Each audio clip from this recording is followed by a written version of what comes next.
economy is in deep crisis and the security situation is precarious.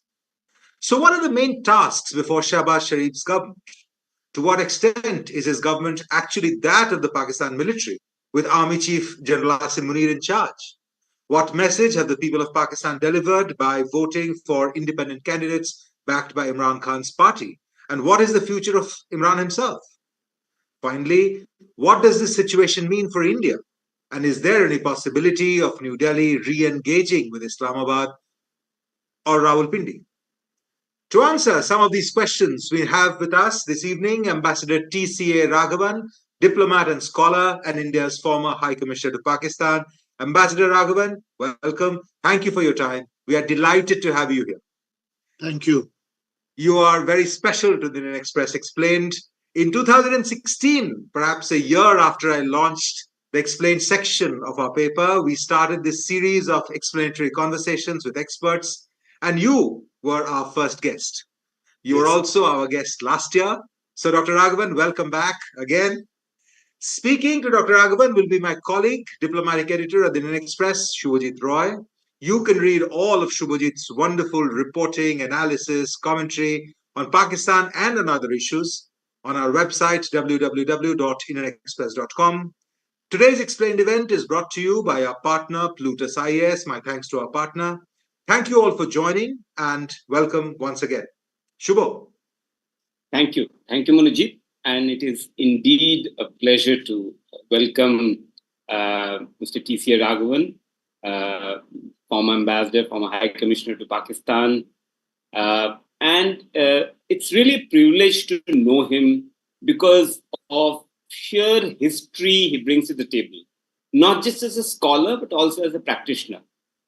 Just to give the audience a sense of perspective of Mr.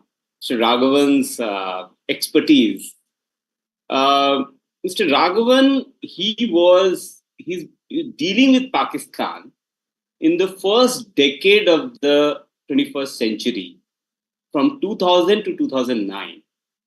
First, as the director in then External Affairs Minister Jaswant Singh's office, who was very key to India's efforts of engagement with Pakistan. Then went to Pakistan as the Deputy High Commissioner, and then came back and continued to deal with the Pakistan desk, Pakistan, Afghanistan, and Iran as the Joint Secretary. So from 2000 to 2009, Pakistan was part of his remit in some way or the other in the headquarters in Delhi, in South Block in Delhi, or in Islamabad. And the other thing that also happened was that he saw through transitions from the government, from the BJP, which is the Vajpayee government, to Manmohan Singh government, as well in his capacity while dealing with Pakistan. And when Manmohan Singh's government gave way to the Narendra Modi government, he was back in Pakistan as well as the High Commissioner then. And he was a transition as in Pakistan's policy. And he managed that when Prime Minister Modi invited Nawaz Sharif for the swearing in. And also all the key markers in the last 15, 20 years between India and Pakistan, he has seen it up close, from Parliament attack to the Mumbai terror attack, till the last serious attempt by Prime Minister Modi in engaging with Pakistan when he famously paid a sudden visit to Pakistan. And that was Ambassador Raghavan's last week in Pakistan when Prime Minister Modi made that sudden visit on his way back from Kabul to New Delhi and met Nawaz Sharif in Lahore. And so you get a sense of the kind of breadth of experience, expertise he brings to the table. So there's nobody that I could think of that could really explain to us the current situation in Pakistan and what does it mean for us. So thank you again, Ambassador Raghavan. to start off with, I wanted to take you through the Pakistan elections which took place last month, and the electoral exercise, if we call it, or a constitutional exercise that they undertook. If you could give us a sense, we know the results where Imran Khan's backed candidates, they emerged as the largest group in the parliament. However, the Nawaz Sharif's party, which is the which is the PMLN, and the PPP, which is led by the Zardari and Bhutto family, they formed a coalition along with some smaller parties. And army is said to have engineered or choreographed this particular arrangement, coalition, we may call whatever it is. I wanted to get your analysis of the election exercise and the outcome. Ambassador Raghavan. Thank you. First of all, thank you, Monojit, and thank you, Shubhajit, for inviting me once more to Indian Express Explained. I greatly look forward to these sessions and look forward to the discussion today. Well, as you said, this was a very exciting election for Pakistan, and it turned out to be extra exciting because no one quite expected that things would develop in the way that they did. I think the principal takeaway, at least for me, from this election is contradictory. That while on the one hand, the Pakistan military plays a dominant role in Pakistan's polity and has done so for a long period of time, nevertheless, what is clear is that this election demonstrated that the Pakistan military can no longer order or reorder Pakistan politics in the way it likes. Because the election result and Imran Khan's surprisingly strong showing demonstrated that. I think it's sometimes an easy argument or a facile argument which many of us make, that whatever happens in Pakistan will be decided by what the Pakistan military wants. It's true, but it's only true up to a point. The fact is that politics in Pakistan has a certain autonomous position of its own, and it can throw up very, very surprising results, which nobody quite can predict or anticipate fully. The second takeaway from the election is, again, equally surprising, because who could have thought, even 3 or 4 years ago, who could have thought that positions would reverse so completely, that Imran Khan, who was in many ways the front which the army had created for a hybrid type of administration, which they've always sought for, would suddenly become public enemy number one. And the old public enemies, which is the Pakistan People's Party and the Pakistan Muslim League led by Nawaz Sharif, would be partners of the Pakistan military in a kind of de facto concert to run the country. So it is an extraordinary turn of events which has taken place. And as I said, you can't quite explain all this except by conceding that politics in Pakistan, no matter how weak and no matter how constrained it is by the military, politics nevertheless has an autonomous position of its own in Pakistan's polity. That's fantastic. You really touched the very unique point, which many analysts in India as well as other places miss, that there's a certain level of unpredictability, autonomy, agency that Pakistan politics has. And in that sense, now the Sharifs are in with Zardari in this coalition that has been formed. And if you could tell us, since you've interacted with both parties, both sides, the leaders over the years, how fragile or how stable is this arrangement, this coalition, and also the dynamic between them, the Sharifs and the Zardari? Well, first of all, this is not the first time that the PPP and the PMLN have acted in concert or have acted in a de facto or a real coalition. They did the same in 2007, 2008 to push, to give the last push to the tottering Musharraf regime. They acted together quite effectively in 2014 to beat back what was then a military-led attempt to really cut the civilian government led by Nawaz Sharif down to size in the form of Imran Khan's dharna.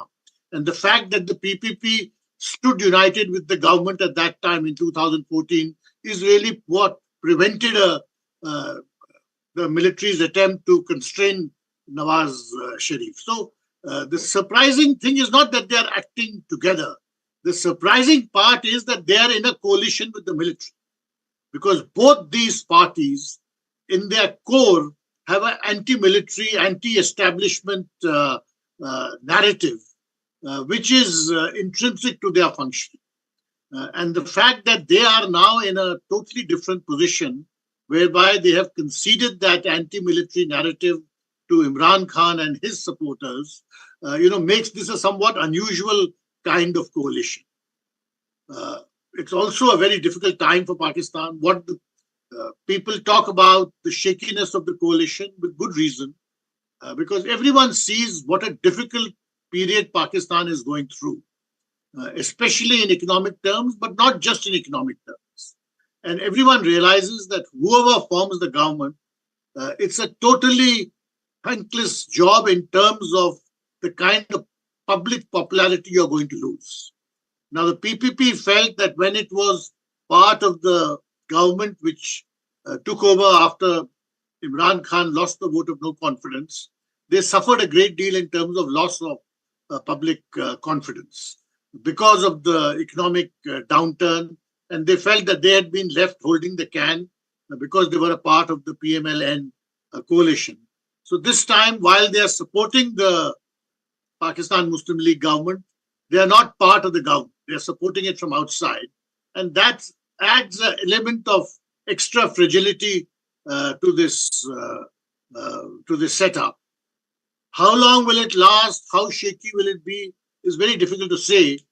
I think for some time, the glue will keep them together, because both these parties are very conscious that unless they put up some kind of a minimal united front, the economy will go downwards very quickly. The negotiations with IMF will become even more difficult, and then they will face the full onslaught of public criticism for mismanagement. So to some extent, they are going to, that is going to act as a glue. The army will work extra hard at keeping them together, and in many ways will be an additional glue which will keep the coalition functioning. But while it is difficult to make these predictions, the general impression in Pakistan is that this coalition is not going to last beyond, at the most, 2 years. And after that, new contradictions will emerge, a new dynamic will take over. Right.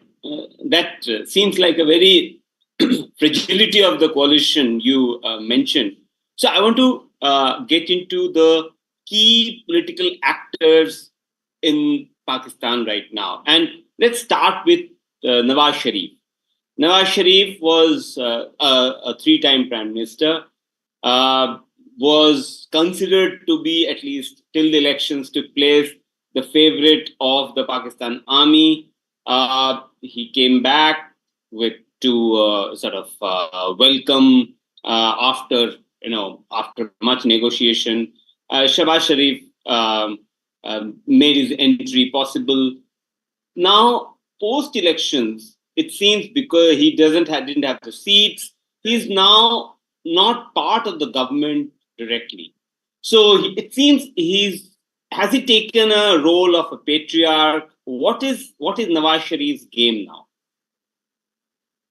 I think he will play the role of a senior family advisor. I don't think he's going to be hands-on. And the fact that the PMLN, his party, its performance in the elections was less than optimal. I think it's something which, at least according to reports which have come out, which Mr. Nawaz Sharif has taken personally. I think he's disappointed with that outcome, and probably that is the reason why he decided not to become Prime Minister himself and let his brother continue. Let's also not forget that the man, and this is in personal terms, he has gone through a great deal of personal trauma. After he was effectively deposed, he was deposed in what was, a de facto military cum judicial coup. He was in jail and in exile. He suffered a number of personal tragedies. And you get the sense that perhaps he's been through this once too often. And that may have also been a factor for him to step back and let his daughter, in the form of the next gen, play a more prominent role. So my sense is he will remain a very, very important political advisor and will have a major say in the general direction of policy. But he's never been a hands-on, kind of person. He's always been a generalist who has a wider approach, a wider vision. And I think that vision part will certainly remain, but I don't see him playing a very active role in day-to-day governance issues. Right. You mentioned about his daughter Mariam Nawaz Sharif's, appointment as the Chief Minister of Punjab, which is the largest province of Pakistan. Is she being groomed for taking the leadership role from the Sharif family? Are the sons are out, or what does this signify? Because after there had been commentary in Pakistan that after Benazir Bhutto as the Prime Minister, this is the next possible women leader who is being groomed to take the leadership position. Is that how you see, or what does this mean? Well, she's definitely being groomed, and all of Nawaz Sharif's political ambitions, he feels that that she is his political heir, rather than his sons, who have always been more interested in business, while she's always had a political flair and a political instinct. It's also part of a larger family arrangement. That she, for some time, is Chief Minister of Punjab, while Nawaz Sharif's brother is Prime Minister, possibly because she didn't have the administrative experience, and there would have been too much criticism if she had immediately been made Prime Minister. So it is also a family arrangement. But yes, she is certainly going to be if one looks ahead, the political leader of the Pakistan Muslim League, Nawaz, because she has a certain drive, a flair, and possibly some amount of charisma which she has inherited from her father. And she was very active during the last prime ministership of Nawaz Sharif as well, as sort of, not in official capacity, but I guess she was managing a lot of his outreach, his political backroom, political campaigning, all of that. She is, and she has a great deal of personal drive and passion. I mean, she brings an enormous political commitment to bear on whatever she is doing. And one must never forget that in the Pakistan Muslim League, Nawaz, it is largely a family kind of enterprise, because the key leaders are in some way or the other related or part of a family group. And that is the way in which politics has been structured in that party, which in a way is both its strength but also its biggest weakness. So Mariam Nawaz faces, all the criticisms also which dynastic politics in South Asia leads to. Right. So the other dynasty in this mix of things is obviously the Zardari Bhutto family, and Asif Ali Zardari is someone who, was the husband of Benazir Bhutto, was assassinated in 2007 in election campaign, and which I had gone to cover at that time the elections in Pakistan.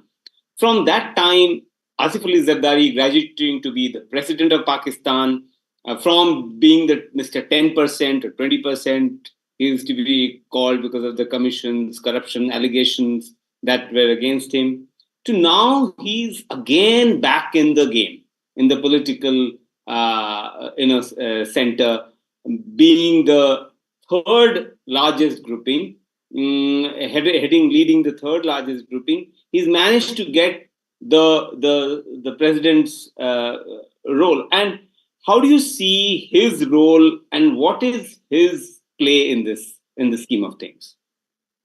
Well, very clearly, he is going to be more than a ceremonial president. He's one of the leaders of a mainstream political party, and he's a senior public figure. So he's not going to be like the last two presidents of Pakistan, who were respectively acolytes of Imran Khan and Nawaz Sharif. He's certainly going to be a different kind of president, and he's a major political figure and will have a role to play behind the scenes on all important issues. Now, views about Zardari are divided. Half the country thinks he's nothing but a big-time crook. The other half thinks that he's a very astute politician and has a certain political maturity and deftness and skill which Pakistan can benefit from. Through the second half of the 90s and up to about 2003, 2004, he spent in all about 10, 11 years in jail, but has never been convicted. There's clearly, if one looks at the whole career, his whole entire political career, there's more to him than just being Mr. 10%. His political trajectory, of course, took a totally different turn after the assassination of Mrs. Benazir Bhutto, because then he became, in a sense, the guardian of her political legacy, because he was the father of her children. And that gave him a new prominence, and which is how he became president and has continued to play a major role. And I'm quite sure he will play a major role in the future also. You see, he has a certain political maturity which has come from dealing with these issues. And none of the issues which are in Pakistan today are in themselves new. During his last tenure as president, there were 3 changes of prime ministers. And each of them can be traced in some way or the other to civil-military frictions and civil-military imbalances. So he has a certain feel for how to deal with these situations.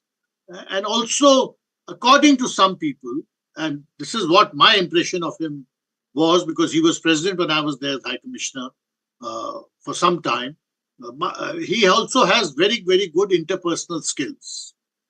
So I would think that he will be playing a major role in the coming year, especially in managing things, managing contradictions and tensions within the coalition, and also in ironing out problems when they arise with the military establishment. Right. Now I come to the other Sharif, who's actually in the driver's seat now, Shehbaz Sharif, the younger brother. And as the other day we were discussing, Munir and I, that the obedient brother. Is he the obedient brother? And because we saw about a year and a half of him managing the government, the government before the caretaker government setup took over, and what kind of latitude he has given this coalition and an army which is also managing the situation from behind the scenes. How do you see his role? You see, Mr. Shehbaz Sharif is a different kind of personality, at least in my, in my reading of it. He's a nuts and bolts. He likes getting things done on the ground. He's not so much thinking about, futuristic, visionary projects like Mr. Nawaz Sharif is sometimes inclined to do. He likes doing things on the ground.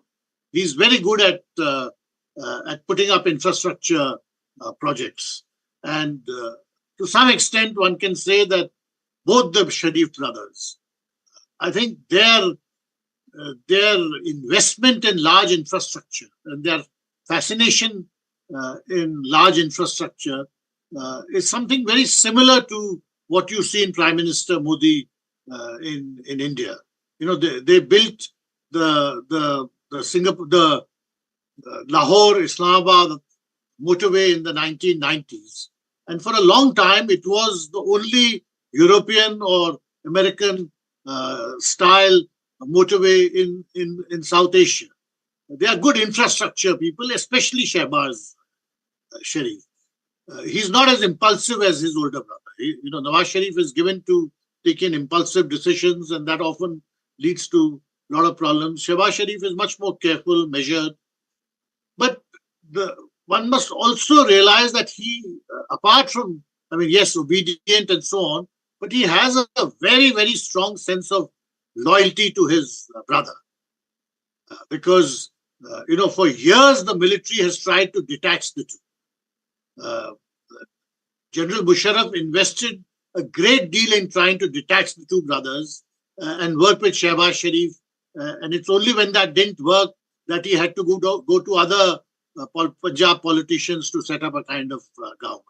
Similarly, more recently, the military has tried very hard to detach Shehbaz Sharif from Nawaz Sharif because they see Shehbaz Sharif as not instinctively anti-military in the way Nawaz Sharif often was in the past. But he has a certain quality of loyalty because one extraordinary feature in Pakistan's politics in the last 20 years is that by and large, the Pakistan Muslim League, Nawaz, has not split, despite all the pressures which were put on it, at least on two separate occasions, and those pressures extended for years on both occasions. And I think the fact that the Pakistan Muslim League stayed together owes a great deal to this sense of loyalty which Shehbaz Sharif has to his older brother and to his family. Right. Since you mentioned about the military and how Shabaz Sharif is not intrinsically as anti-military as his brother Nawaz. General Asim Munir, the army chief of Pakistan, he would have wanted more in control, not as much seats or won by the PTI-backed candidates. Was this a challenge to his authority? Is this what would General Asim Munir would be thinking as he looked at the results and as this coalition has taken shape? What is on his mind? It's very difficult to say what is in his mind, but certainly in terms of public perception, the dominant public perception is that despite all the efforts of the military, Imran Khan was able to demonstrate that he has a huge popular and public and political following. So to that extent, I think whatever has happened since February has made a major dent on the military's prestige and also made a dent on its perceived capacity to order Pakistan in the way they want. And that, to some extent, although nobody will ever say it, will reflect on General Asim Munir. Because after all, he is the chief and all this has happened under his watch, which is not to say that he is personally this is a personal policy. This is very much of an institutional policy because it was embarked on by his predecessor. But nevertheless, he has been executing it, and he has been executing it with a gusto which suggests that he believes in this policy, that Imran Khan is not a politician who can be trusted with being in government again, and therefore whatever can be done to keep him out should be resorted to. But despite that, the fact that Imran Khan supporters came out in such large numbers to vote for him has dented the prestige of the military. It's anybody's guess what is the medium and long game which the army will be playing. I'm quite sure there will be views in the military establishment that they shouldn't that they are taking their differences with Imran Khan too far, and it is better to have a working relationship with all elements of the political spectrum, because that is how the military can ensure that it plays a dominant role in Pakistan politics. So nobody should be shunned as being untouchable, and this is a mistake to keep Imran Khan locked up. I'm sure there's thinking of that kind, but one doesn't know how it is reflecting itself in terms of policy. I think those are changes which will take time to mature and then work themselves out. But it's quite clear that many in the military will feel that shutting Imran Khan in jail and throwing away the key is not a solution which the army should permanently be left holding. Right. Since we are on Imran Khan, he's been in jail now. So as someone who was famously selected as the leader in the last elections, and then the tables turned. Now, obviously, Asim Munir has taken it to a different level by jailing him. What is the future of Imran Khan as a leader, as a political leader, who came a long way and actually won a lot of support on the street? What is his future?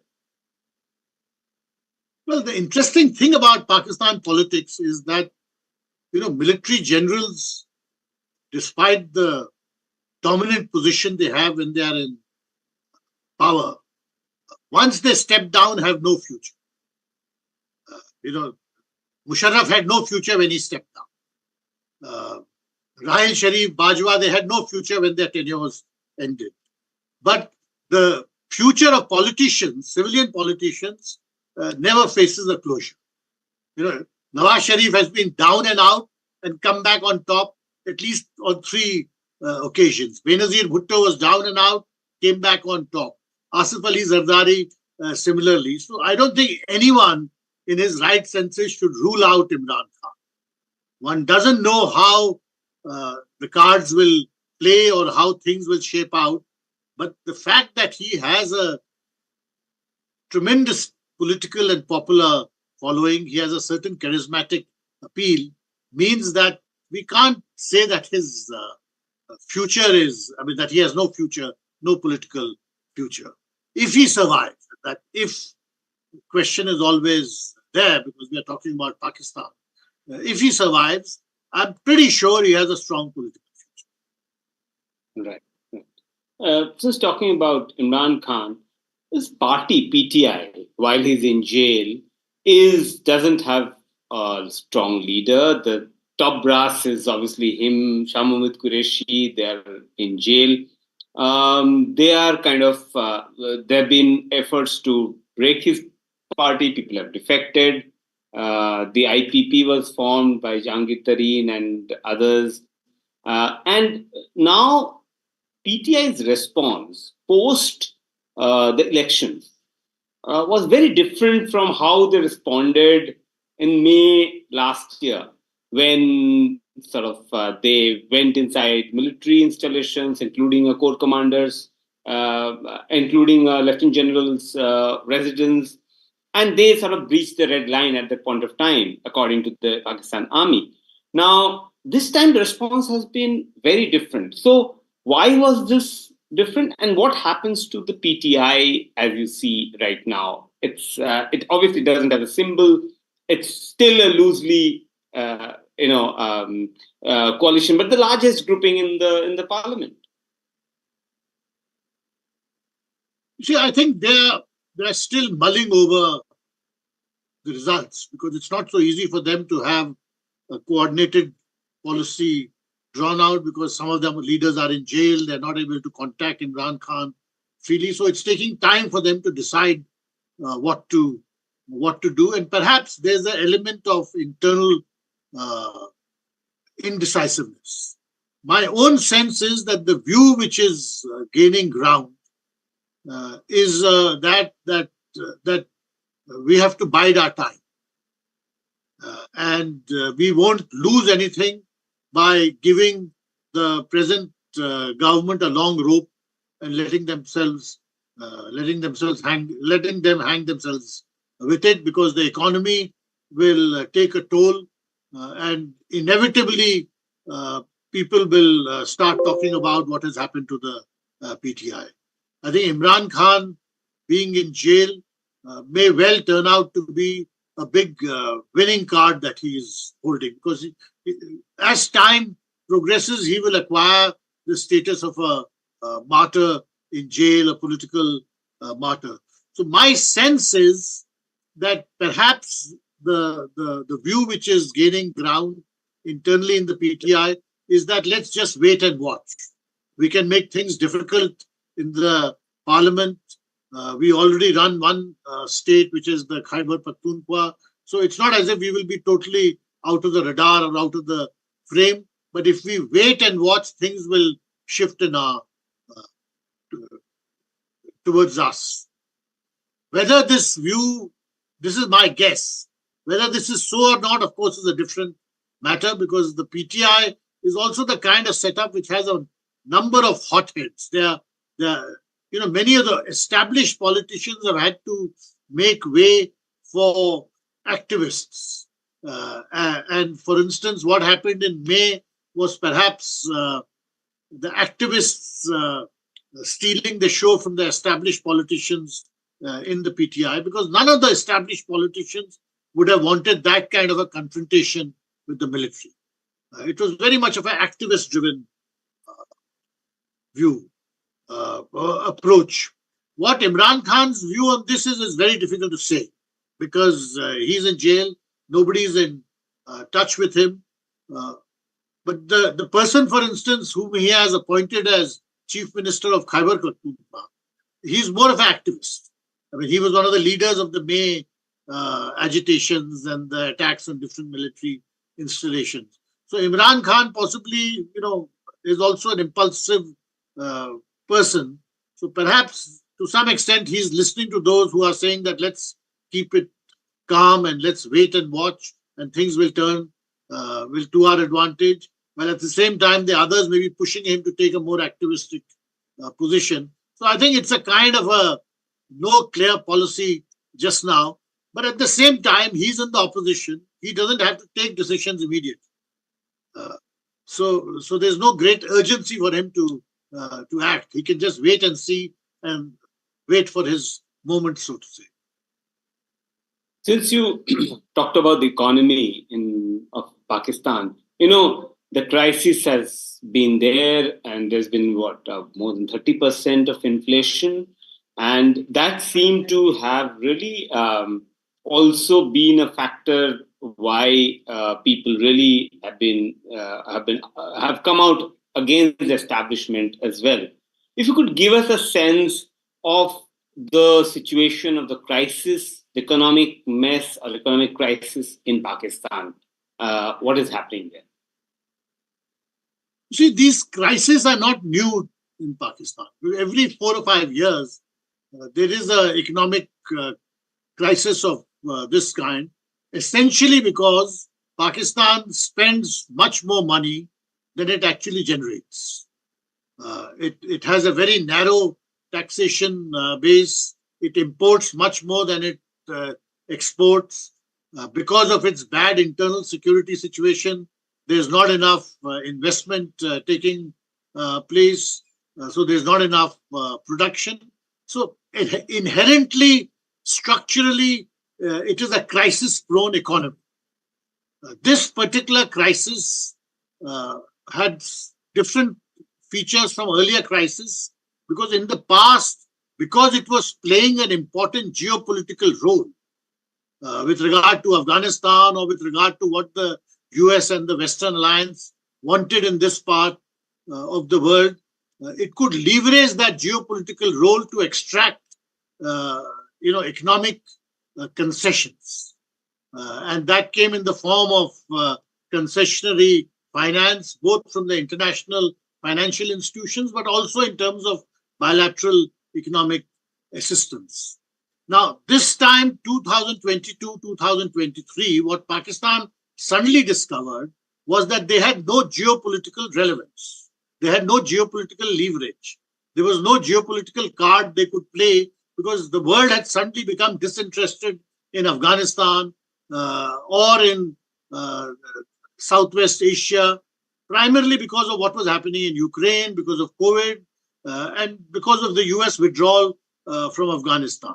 So in the absence of having a geopolitical lever to press, Pakistan suddenly found that it had to deal with a massive economic crisis and a massive economic mess and had no instruments to deal with. And this is really the situation which persists up till today because it has to undertake very, very difficult negotiations with the IMF. And it finds that the older strategy where the IMF would be more accommodating because the US would ask it to, that situation no longer exists. So this is the problem that they face and there's no way out for them. Short of, undertaking major structural changes, which are very difficult for this kind of coalition to do and which, frankly, many in Pakistan don't want to do. There's no desire to change. So that is the kind of crisis which it faces. Right. One of the things that happened in the last few years is the scrutiny by the Financial Action Task Force. Was that also a factor where there were restrictions in their money movement of money, financing, and all of that? Did that also contribute in some way? No, that did not contribute. The real factors was that Pakistan imports much more than it exports, and periodically it will face a balance of payments crisis, for which it will require external assistance to deal with. And this time it found that the external assistance was just not coming because the United States was cheesed off with Pakistan, the Western Alliance was disinterested, they had their own problems to deal with, and suddenly found that Pakistan found that they were facing a balance of payments crisis, they were close to a default, and they didn't have the bandwidth to deal with it. So it wasn't FATF playing certainly no major role in this. This is part of their periodic crisis, to which the only answer is that you expand your taxable base, improve business confidence so that they can increase exports, have a rational import policy, undertake take financial assistance from countries for projects which are going to yield an economic rate of return, because many of the projects, for instance, that the Chinese are doing are not viable in the short term, but while they have to be serviced in the short term. So there are those kind of issues, rather than the FATF did lead to a certain increase in the transaction cost, but it played a marginal role in this larger crisis. Right. So Pakistan is obviously negotiating for the IMF bailout package. If you could give us a sense of what is the status of that negotiations and what are the kind of structural reforms or decisions, hard decisions that Pakistan needs to take in order to procure or get those bailout packages? Well, the IMF has been pretty rigorous with Pakistan. And, in Pakistan, this point that they are finding it so difficult to negotiate with the IMF this time because of the changed geopolitical situation, that is not lost on. There's been some commentary in Pakistan that Egypt got a huge IMF package because of the role it could possibly play in the crisis in Israel, Gaza, Palestine, and there's been some Pakistan commentary that they are no longer fitting into a larger Western agenda, which makes it possible to get those larger concessionary packages. But they do need major financial assistance, and their traditional donors have not been as forthcoming as they were in the past, because even the Gulf Arabs, although they gave some assistance, they really prodded the Pakistan Finance Ministry to first reach an agreement with the IMF.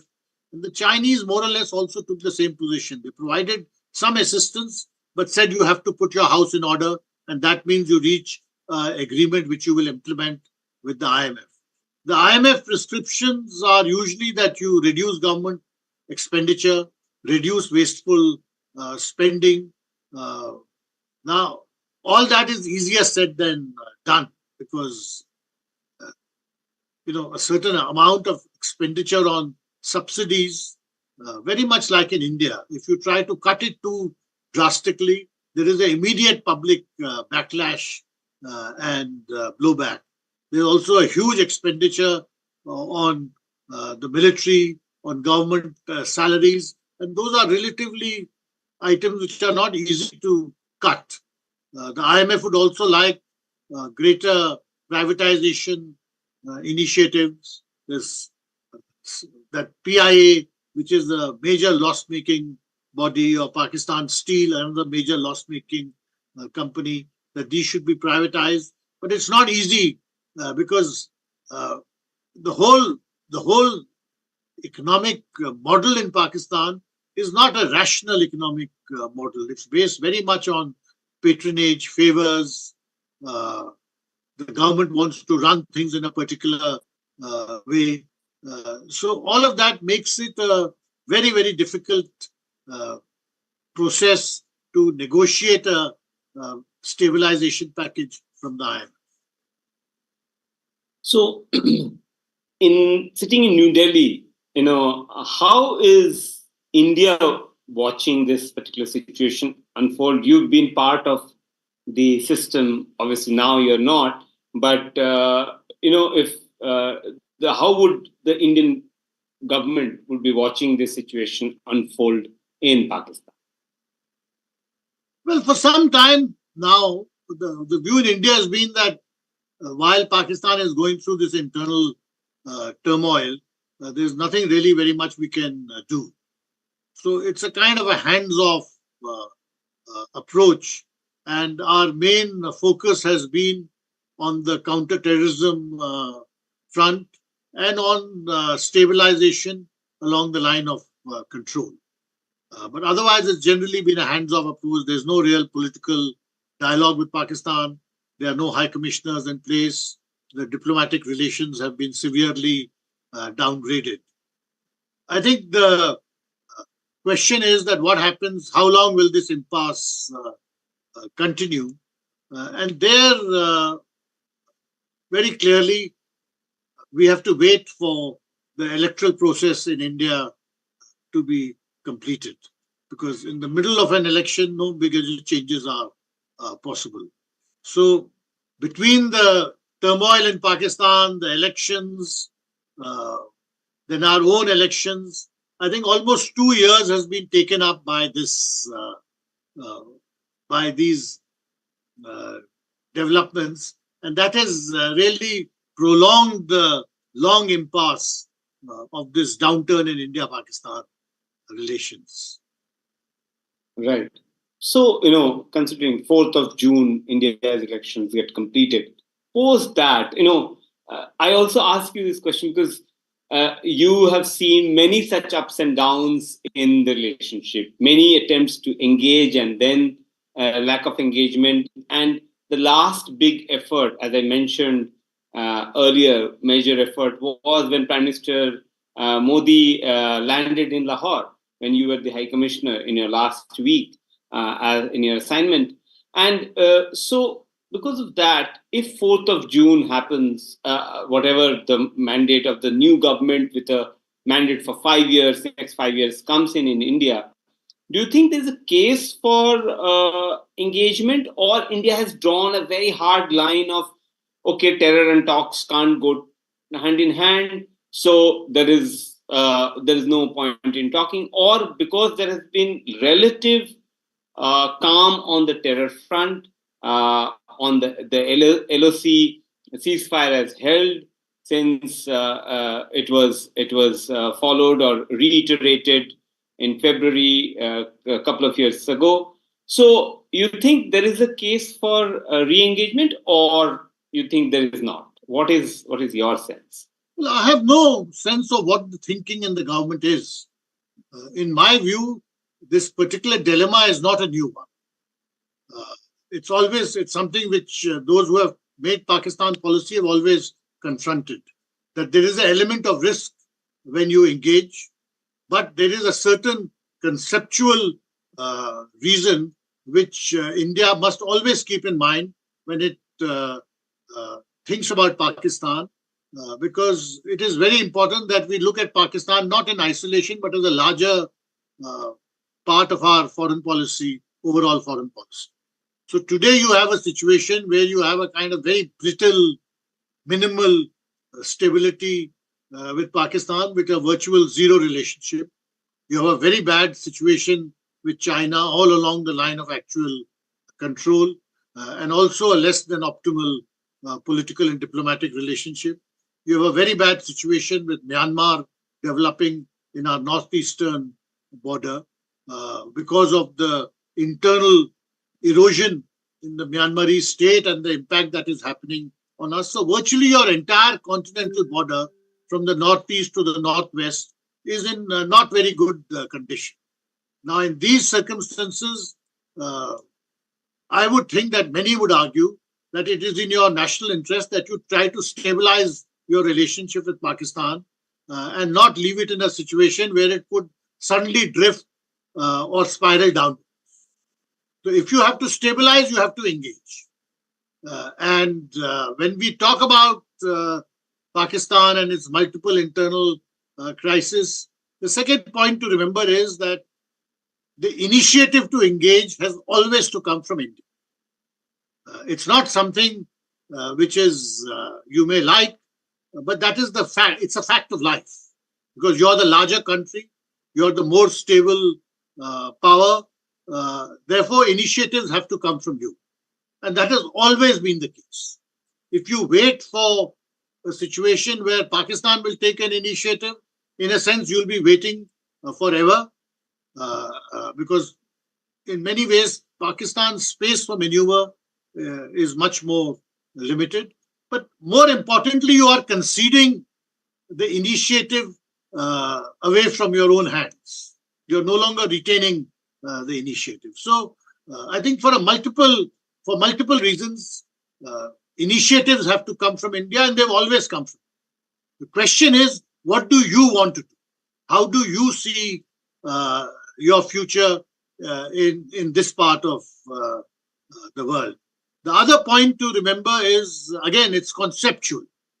It's not as if there is any quantifiable benefit you will immediately get, but there's a certain conceptual erosion in the idea of regional cooperation. First, because of the problems which SAARC has faced, and now increasingly because of the problems which BIMSTEC is going to face, because of the situation in Myanmar. Now, do you want to be situated in a region where regional cooperation actually does not exist? And if that happens, and if you have, a bad regional environment, given what is happening with China, with Myanmar, what that does to your larger foreign policy aims is something to think about. So I think, for a number of conceptual reasons, we have to be very clear-headed about Pakistan. It's not a simple question of, because there is often an argument in India that what will we gain from engaging with Pakistan? You won't gain anything immediately. There's no immediate economic or trade or any other advantage which Pakistan has, which you can take advantage of. No, the advantages for you are non-quantifiable and are largely regional and conceptual, but they are an essential part of your foreign policy. Now, so you have to, factor in your concerns about terrorism, your own counter-terrorism approach in this larger framework, rather than, look at Pakistan through a limited lens. Right. Since you talked about, China, and early in the discussion, the China-Pakistan friendship higher than Himalayas and, sweeter than honey, and that kind of framing has been there. And the China-Pakistan economic corridor has been a pet project of President Xi Jinping under the BRI. Is that sort of friendship, has sort of been a sort of a benefactor relationship, a client-state relationship, or you think China is sort of hedging its bets on Pakistan because Pakistan, does it have that strategic value for China? Oh, absolutely it does. You see, Pakistan is the fifth or sixth largest country in the world. It is situated in a sensitive geopolitical region. It has nuclear weapons. So obviously it is a very, very important strategic ally. And while the relationship between the two is asymmetrical, I think it is simplistic to call it a patron-client relationship, because both derive enormous advantages out of the relationship. I think we simplify it when we talk about a patron-client relationship, or Pakistan has become a colony of China. It's not so at all. It is asymmetrical because the Chinese economy, as is well known, has a position and a influence which dwarfs Pakistan's economic position. So it is asymmetrical, but it's not a patron-client relationship, and it's certainly not a colonial relationship. Pakistan faces major economic problems, but those are intrinsic to its economic structure. It's not because of the economic relationship with China.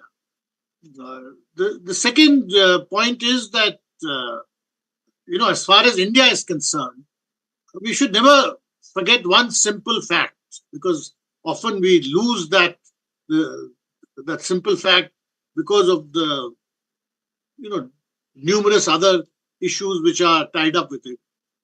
If you have two countries with which you don't have good relations, it is axiomatic that those two countries will have good relations with each other. This is almost like a iron law of geopolitics all over the world.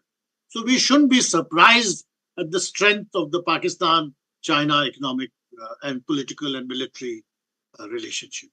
And I think it's not something which is going to disappear. It's not something which either country has second thoughts about. And both of them have invested a great deal into that relationship. Right. I'll now turn to questions from the audience. And the first question is from Kajal.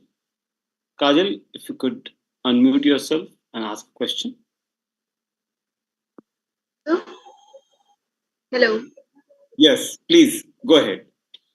Good evening, sir. So my question is, what role does the issue of Kashmir plain sweeping Pakistan stands toward India post-election, and how do domestic political dynamics influence this position?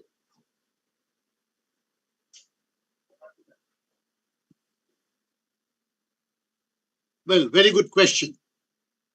We should never forget, again, it's very obvious, but we often overlook it.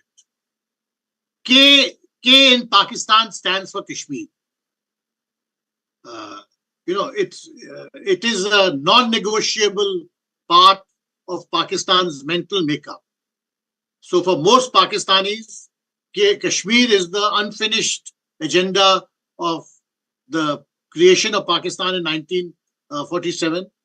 It's the unfinished part of that, and therefore it is inevitable, natural, and necessary that the Kashmir issue be resolved in the way Pakistan wants. So, in brief, Pakistan has a sense of entitlement about Kashmir, and that is the dominant narrative within its politics.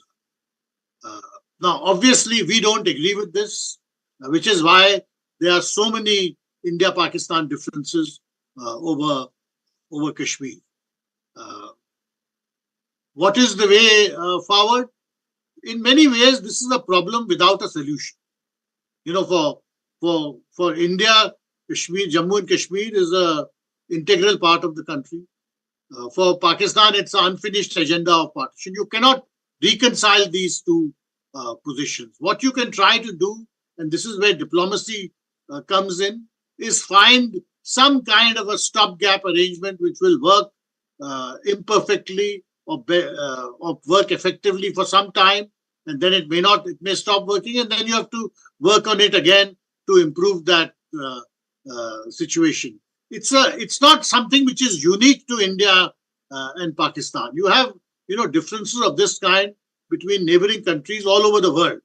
You have to some extent differences of this kind with Nepal also. You have to manage these differences. You have to stabilize your relationship. You can't expect that either country will give up their position. Pakistan will never give up its position on Kashmir because they feel that, as I said, K in Pakistan stands for Kashmir. They can't change their name. But you can work out arrangements which may work and which may work better than the present status. So that is really the issue and the challenge before your diplomacy and theirs. Right. Before I move to the next audience question, I have a question from the chat box. Someone called Gary Willinger is asking, what will it take for Imran Khan to emerge again as a political force? Well, as I said, both the Pakistan People's Party and the Pakistan Muslim League Nawaz have a certain anti-military perspective, which is part of their DNA. So you can't overlook that basic character in both these parties. They have both, in many ways, been forged during the course of conflicts with the army establishment. Now, the military is also conscious of this. So the extraordinary part of the present situation is that while the PPP, the PMLN, and the military are in a kind of a concert, none of them trust the other. So the PMLN doesn't trust the military doesn't trust fully the PMLN, and that applies to all the three elements in this concert. So perhaps you may see after some time contradictions developing, and that will provide, one cannot predict the exact manner in which it will happen, but that will provide a kind of opening for the fourth element, which is right now outside the box, which is Imran Khan and his supporters to come back in. Right. Next questioner is Tushar Ray Singh. He's an assistant professor at North Maharashtra University, Jalgaon. Yes, Mr. Professor Tushar Ray Singh, if you could... Hello, आवाज आ रही sir मेरी? Please, go ahead. Sir नमस्ते, मैं doctor Tushar Rai Singh, assistant professor defence department. Sir मेरा question आपसे ये है कि ये जो अभी पाकिस्तान में नेशनल असेंबली के पूर्व हुए, उसमें जो फ्रैक्चर वर्डिक्ट हम उसे बोल सकते हैं, जो पर्टिकुलर किसी पॉलिटिकल पार्टीज को वो ज्यादा सीट उसमें मिली नहीं. तो सर अभी पाकिस्तान का जो सिचुएशन है, तो अफगानिस्तान पाकिस्तान के रिलेशन भी अभी कुछ दिनों से काफी टेंस सिचुएशन में है, और टीटीपी का जो इन्फ्लुएंस पाकिस्तान के हर स्टेट में जो बढ़ रहा है, तो ये जो फ्रैक्चर वर्डिक्ट अभी आया है, तो उसमें मई 2023 में जो आर्मी के खिलाफ जो बगावत हुई पाकिस्तान में, तो जितना इमरान खान को आर्मी डिनाई करेगी, उनको इग्नोर होगी, उतना पाकिस्तान में ये जो सेकंड म्यूटिनिटी होने का चांस बढ़ सकता है क्या? क्योंकि खैबर पख्तूनख्वा में प्रोविंशियल सीट टीटीपी को ज्यादा मिली है, पंजाब में भी उनका बहुत सारा इन्फ्लुएंस है, 116 सीट पंजाब में उनके मिले हैं, और बताइए जी। पख्तूनख्वा में 84 सीट है सर। तो आगे भविष्य में पाकिस्तान आर्मी के लिए ये चैलेंज बन सकता है क्या कि अगर जितना वो इमरान को इग्नोर करेंगे, उतने उनके ड्यूरेंट बॉर्डर के ऊपर भी प्रॉब्लम ज्यादा बढ़ सकती है, और टीटीपी को एक बड़ा स्कोप वहां पे अवेलेबल हो सकता है। जी, थैंक यू। आपके प्रश्न के दो पहलू थे। एक तो आपकी बात सही है कि पाकिस्तान चारों तरफ से संकट से एक तरह से घिरा हुआ है, एक चक्रव्यूह में। उसके अंदरूनी तनाव है, अंदरूनी संकट है, इकोनॉमिक प्रॉब्लम्स हैं, और विदेश नीति में उसके अफगानिस्तान के साथ, ईरान के साथ, भारत के साथ, सबके साथ रिश्ते उसके बहुत ही नाजुक स्थिति में है। तो ये बात आपकी सही है, पर क्या इस संकट के वजह से बगावत, आपने कहा था, आपने शायद कहा कि बगावत हो सकती है? मुझे नहीं लगता that the situation in Pakistan will lead to some kind of internal breakdown, कि मतलब कोई बगावत हो जाएगी या खैबर पख्तूनख्वा में कोई that a new kind of crisis will emerge. I don't think that will happen. It is true that the relations with Afghanistan are in a very bad state, and I don't see any scope of their improving quickly. But I don't think it's going to lead to any kind of an economic breakdown in Pakistan. Because one thing which has emerged quite clearly from the crisis of the last 3 years, that all the economic difficulties, notwithstanding all the economic difficulties, there was no real breakdown in the state structure. There was at one stage a lot of talk that the army command is split and there may be serious divisions in the army. I think there are differences within the army. People have different views, but there is no realistic possibility of the army command structure losing its integrity, and you having a situation like, for instance, was in Sudan or in some other countries, that two wings of the army are battling it out. I think similarly, the situation with Afghanistan and the TTP attacks are a very, very serious internal security issue, but they are not going to lead to a breakdown in the situation. I think what will happen is that these terrorist attacks will continue. Pakistan will try to deal with them kinetically and respond with airstrikes like it did just now, which will make the situation worse. But there is going to be no sudden breakdown in the situation. What the Pakistanis really need to do is realistically assess the trajectory their country is taking, with bad relations with India, relations on the point of breakdown with Afghanistan. They recently went through a very bad phase with Iran, and then see that do they need to make difficult and fundamental choices which will lead to radical changes in policy. Right. One of the questions that I saw in the chat box was that there's someone who's asking that Kashmir is quiet and the ceasefire is holding, so there is evidence of some backroom dialogue. I don't know whether that's evidence enough or not, but to what extent will this continue, potentially leading to opening up of trade, etc., after Modi 3.0? I think as I said, we have to be very realistic about Pakistan and decide on a policy which is in our national interest. I think we can't assume that things will always shape out in the way we want. Yes, it is true that the situation on the LOC is better today. The situation in Jammu and Kashmir is also stable. But we shouldn't assume that this will continue like this forever unless you make conscious efforts to stabilize the situation further. So you have to take initiative so that the situation continues to improve and it remains in your favor. We can't be passive about it. So certainly, if we think about Pakistan in the medium term, then we have to think of a more comprehensive policy which includes trade and which includes political contacts and upgrading of diplomatic ties.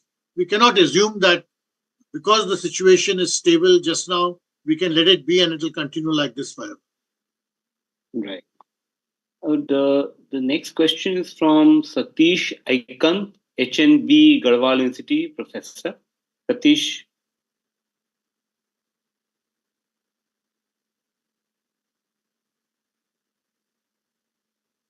Satish, if you could unmute yourself and ask a question.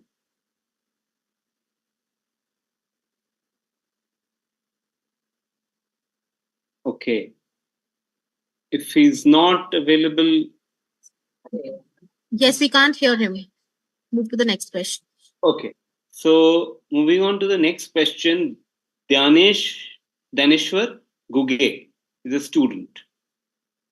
Daneshwar Guge.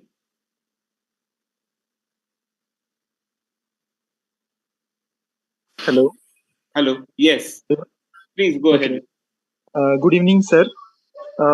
Actually, my question was regarding the normalization of relation between India-Pakistan. You already touch upon indirectly towards the end of discussion, but I would like to have more clarity. Pakistan is facing many problems actually.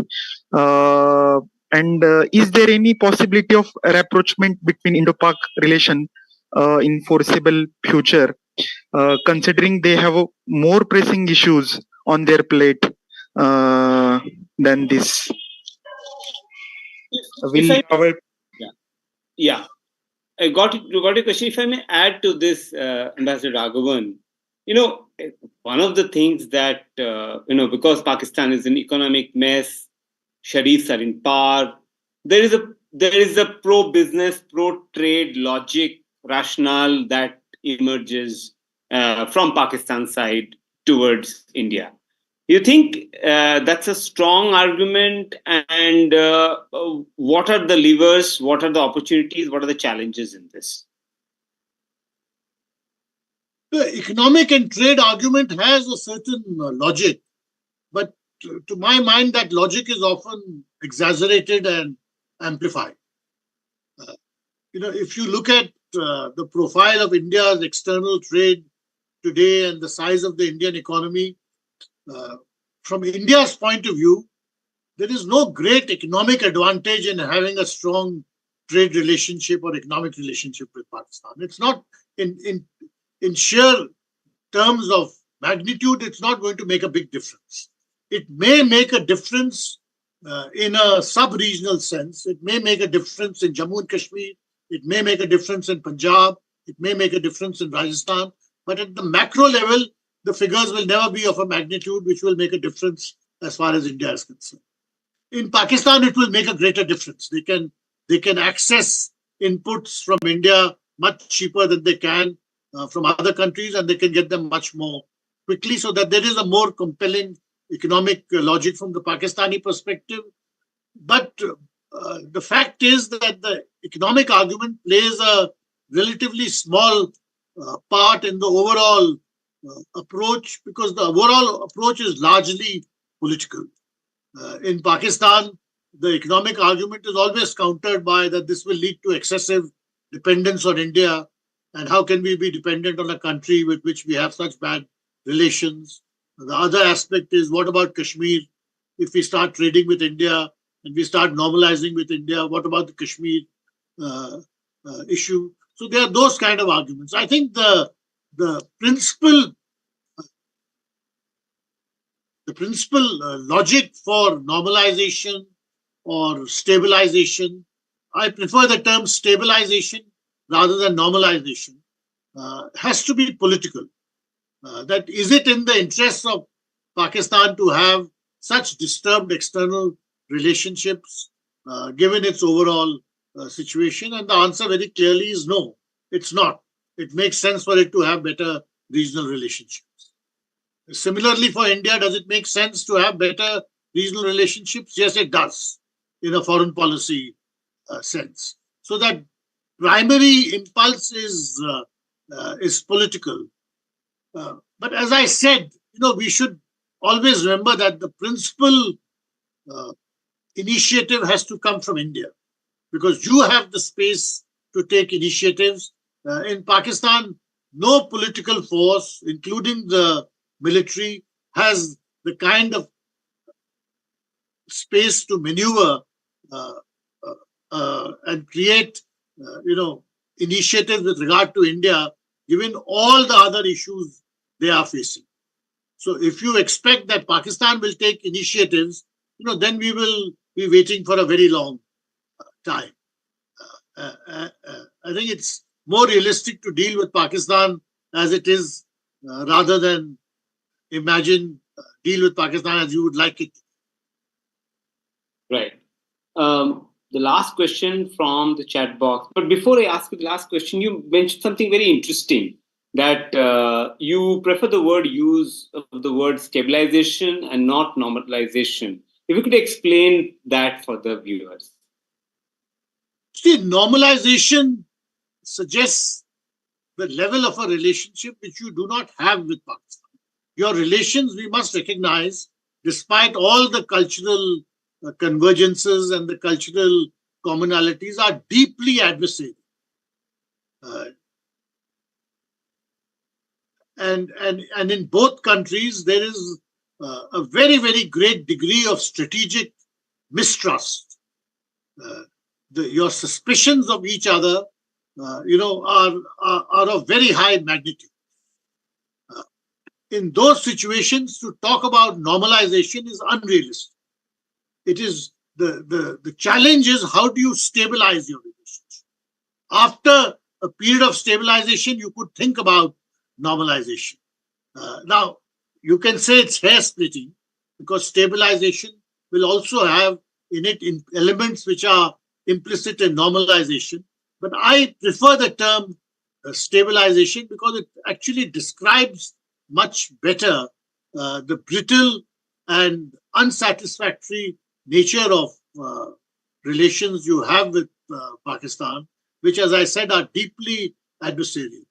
I also prefer the term stabilization because, in the last 2 years, we've received a number of warnings about what can happen between neighboring countries when relations go wrong. One example is between Russia and Ukraine. Now, one trajectory which I don't think anyone in Pakistan and anyone in India wants to take is the trajectory of what has happened between Russia and Ukraine. And to avoid that trajectory, you have to stabilize it. That means you try to build up a situation where there is a greater element of strategic trust. You will never have complete strategic trust, but you can at least have elements of strategic trust, and that will include addressing issues of cross-border terrorism, etc., etc. But because one thing is clear, you don't want to take the trajectory of Russia and Ukraine. You certainly don't want to take the trajectory of Israel and Gaza, because again, for both sides of the equation, there are going to be no winners at the end. Just like in Russia and Ukraine, there are no winners. There are going to be no winners between Gaza, between Palestine and the Israelis. They are both going to be losers. So if you want to avoid those trajectories, you have to think of stabilization. I think normalization is still to talk of normalization just now would be a bridge too far. Right. I have a few interesting questions on the chat box, and I'll take a couple of them. Ridhiman Mukherjee, PhD research scholar from Presidency University, Kolkata, asks, will the upcoming elections in J&K, Jammu and Kashmir, open up a possibility of rapprochement between India and Pakistan? Well, I don't think the elections in Jammu and Kashmir in themselves will open up the possibility. I think the decision is really with the government of India. The Kashmir has never been the fulcrum on which initiatives emerge with regard to Pakistan. You may have Kashmir-specific initiatives, but the initiatives have emerged always from thinking within the government of India about how it envisages its neighborhood.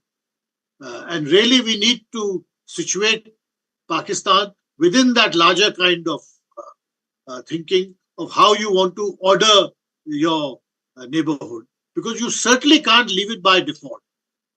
Because if you leave it by default, or if you deal with it piecemeal, you create, in effect, a narrative vacuum. And when you have a narrative vacuum, the absence of a coherent regional policy, then you have external players like China, and China is now all over South Asia because it senses a narrative vacuum. So your effort has to be to try to make sure that that narrative vacuum is filled as quickly as possible. Right.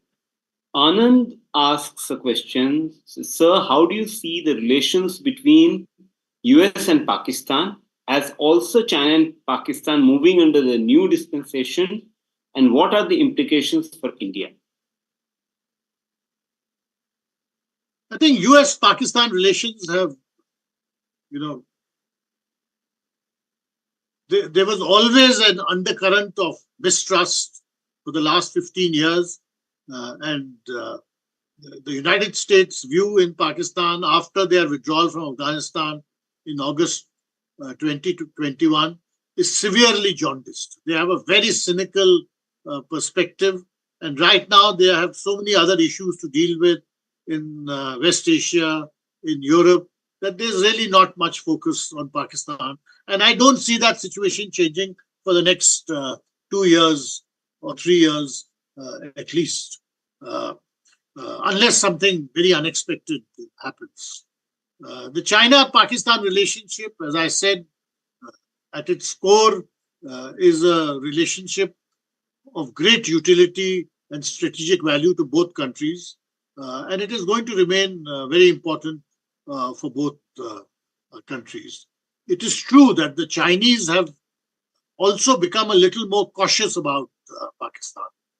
They realize that doing business in Pakistan is not as easy as they thought it was. Many of the projects, some of the projects have been quite successful in the China-Pakistan economic corridor, but many of the projects have been, less than optimal in their performance. And the Chinese have learned the difficulties of doing business with Pakistan. But nevertheless, the overall political and military relationship is very strong. For India, the China-Pakistan strong economic relationship is not a new factor. It's something which has been there from the mid-1960s.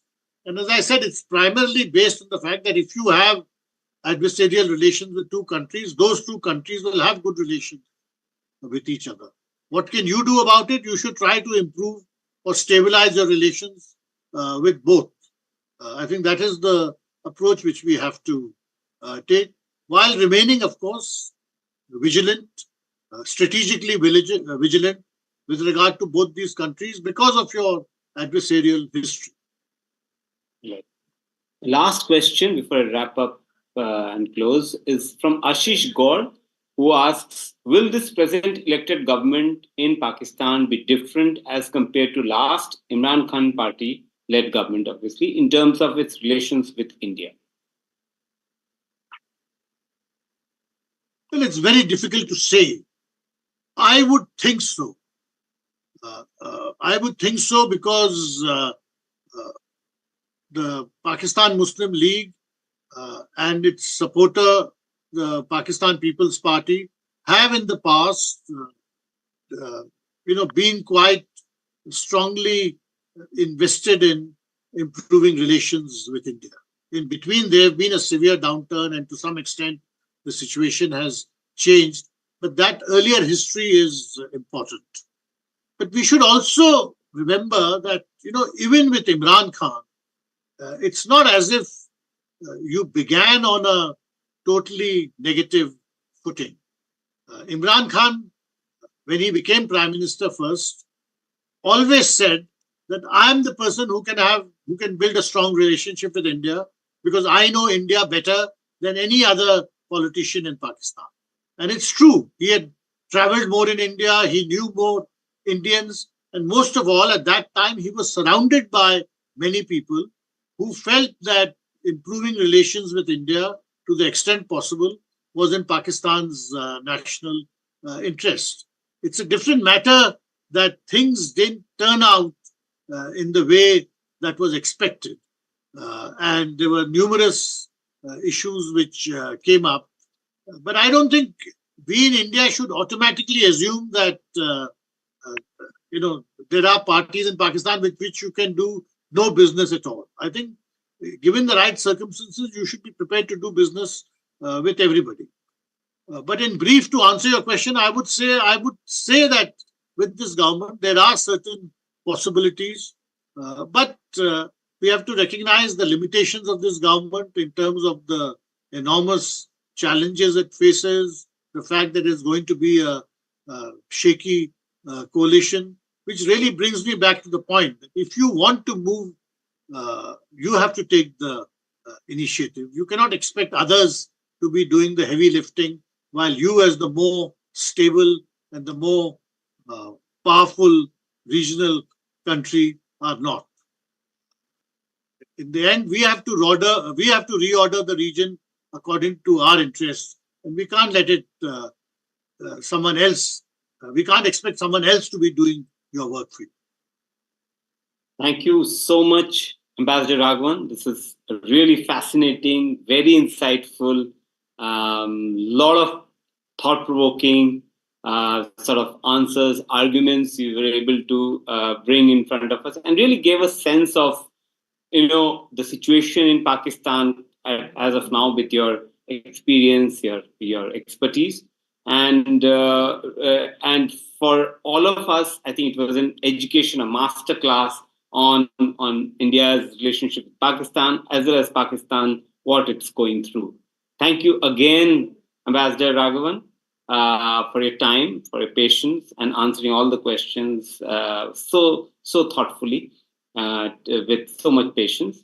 I would also like to thank our partner, Plutus IS, and the entire team which put together this particular session.